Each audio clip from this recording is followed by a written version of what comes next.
Budget ইনশাআল্লাহ ভালো হবে 11 তারিখ। বাংলাদেশের প্রতিটি মানুষকে চিন্তায় রেখে বাজেট দেওয়া হচ্ছে। এই দেশের প্রত্যেকটি নাগরিককে মাথায় রেখে বাজেট দেওয়া হচ্ছে ইনশাআল্লাহ। আমাদের একটি খারাপ সময়, ভঙ্গুর অর্থনীতি, তার মধ্যে আমরা চেষ্টা করেছি বাংলাদেশের প্রতিটি মানুষের কথা চিন্তা করেছি।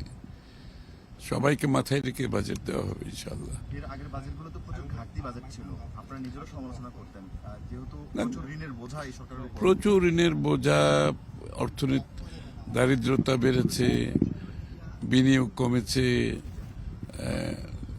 সব দিক থেকে অর্থনীতির অবস্থা খুবই খারাপ। তো তারপরেও এই অবস্থার মধ্যে আমরা এসেছি, দায়িত্ব নিয়েছি সব। এরপরও বাংলাদেশের প্রতিটি মানুষকে মাথায় রেখে বাজেট দেওয়ার চেষ্টা করেছি আমরা, কারণ বাজেটের এই অর্থনীতিতে সকলের অংশগ্রহণ আমরা যাতে নিশ্চিত করতে পারি এবং অর্থনীতির সুফল যাতে প্রত্যেকটি নাগরিকের কাছে যায়, সেগুলো মাথায় রেখে বাজেট করার চেষ্টা করেছি আমরা। এবং আশা করি এটা একটা ভালো বিগিনিং, কারণ আমরা তো খুব একটা ভঙ্গুর অবস্থার মধ্যে আছি এখন। সেই অর্থ যেটা পেয়েছি আমরা বিগত সরকারগুলো থেকে, তো আশা করি এটা একটা ভালো শুরু হবে। একটু সময় দিতে হবে, কিন্তু শুরুটা আশা করি ভালো হবে। এইটা এখান থেকে আমরা সামনের দিকে ভালোভাবে এগিয়ে যেতে পারবো ক্রমান্বয়ে। বাংলাদেশের অর্থনীতি হবে বিনিয়োগ ভিত্তিক অর্থনীতি।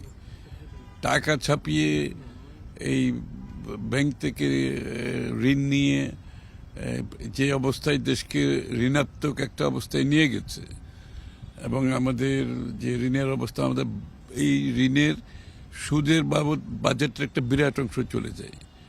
তো সেখানেও আমরা চেষ্টা করছি এই আমাদের বাংলাদেশকে যে ঋণ ডেটের মধ্যে একটা ট্র্যাপের মধ্যে চলে যাচ্ছিলাম, সেখান থেকে আগামী দিনে ফিরে আসার জন্য যে পাবলিক ফাইন্যান্স ম্যানেজমেন্ট দরকার, আমরা সেভাবেই করার চেষ্টা করছি, যাতে করে ক্রমান্বয়ে ঋণ উপর নির্ভর কম করে বিনিয়োগের উপর বেশি নির্ভর করতে হবে আমাদেরকে।